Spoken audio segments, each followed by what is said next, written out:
Hi, YouTube audience.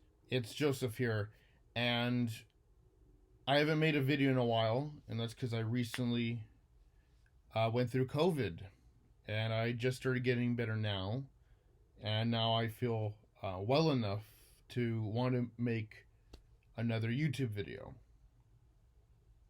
Now, in today's YouTube video I'm making, it's kind of a redo, a remake of a video I made in 2020 that I took down, and now I'm going to remake it.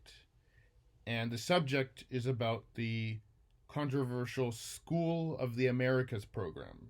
For those who don't know what that is a U.S. military program that began back in 1946, where the U.S. military trains soldiers and military personnel from different Latin American countries. And the reason it's been so controversial is because a lot of the graduates from the School of the Americas program went on to either commit horrible human rights violations or in some cases became dictators of their countries. So now I'm going to be making a redo version on the School of the Americas. So let's discuss the history of the School of the Americas program. The United States began the School of the Americas program back in 1946. The U.S. Army School of the Americas program was originally based in Panama from 1946 until 1984. And the purpose of the School of the Americas program was the United States military training military personnel from Latin America.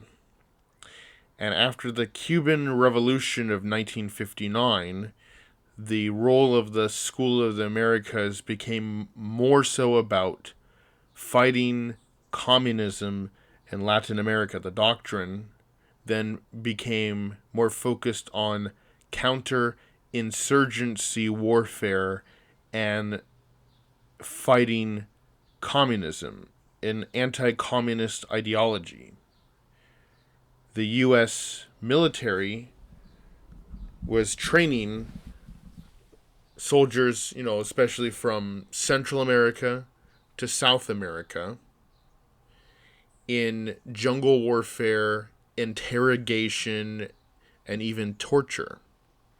And the U.S. viewed this as some effective way to stop communist revolutions from being successful anywhere else in Latin America during the Cold War. And there were many tragic results from this, including horrible human rights violations committed by these graduates of the School of the Americas program. So why don't we talk about some notorious graduates of the School of the Americas program? Well, one of the most infamous graduates was Manuel Noriega of Panama. General Manuel Noriega attended the School of the Americas program in 1967, and he was trained at Fort Bragg, North Carolina, in military intelligence and jungle warfare, and graduated in 1967, and later ruled as the dictator of Panama in the 1980s, and was a longtime U.S. ally, who then later became a U.S. enemy, and the U.S. ended up overthrowing him in an invasion in 1989. And another Panamanian dictator before him, Omar Torrijos, was another graduate of the School of the Americas program.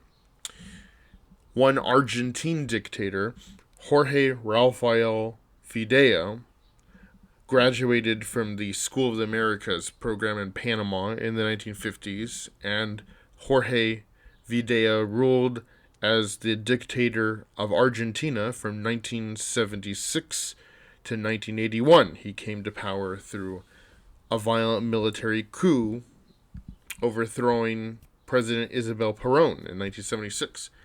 And then there was General Hugo Bonzer of Bolivia, who graduated from the program and ruled as dictator Bolivia from 1971 to 1978.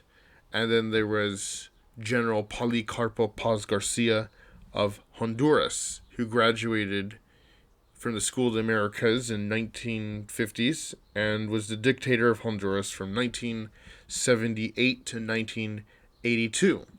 And then there is Efren Rios Montt of Guatemala, who was a horrible dictator in Guatemala from 1982 to 83. He was a graduate of the School of the Americas program. These are some examples of infamous graduates who went on to become dictators. And of course, there's a database called the School of the Americas Watch, which has a long list of different notorious graduates from different Latin American countries who went on to become horrible human rights abusers, are engaged in criminal activities and other nefarious things, who graduated from the program.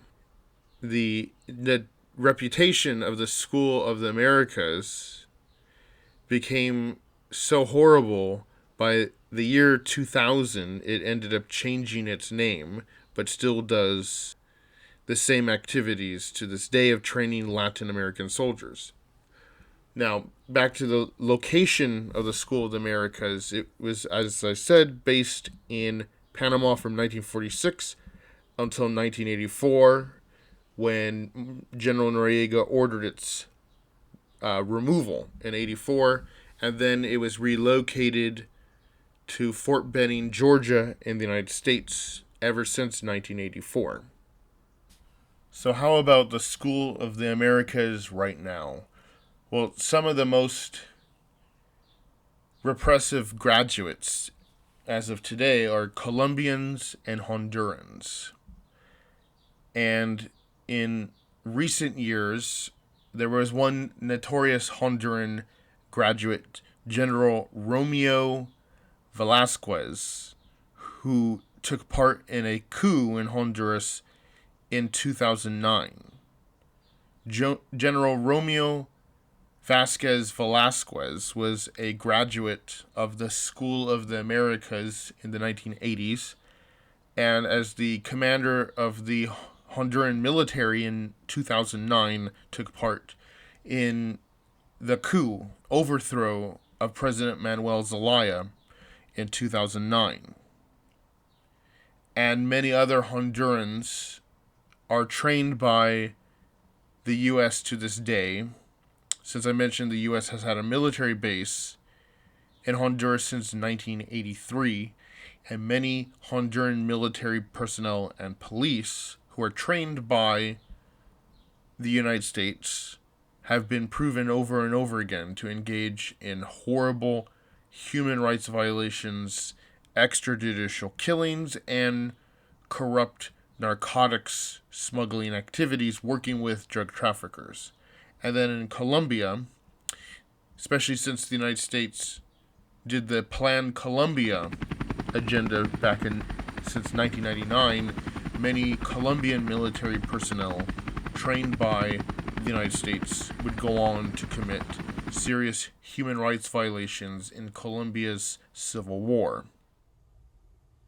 So I'd like to conclude this video by just reinforcing that the School of the Americas has had a very negative impact in the region, in the Western Hemisphere, and only contributed to more violence and killing and instability in Latin America, which is a major part of the problem of migration, of people coming from Central America to come to the United States illegally, regularly fleeing the brutality of their country's security forces.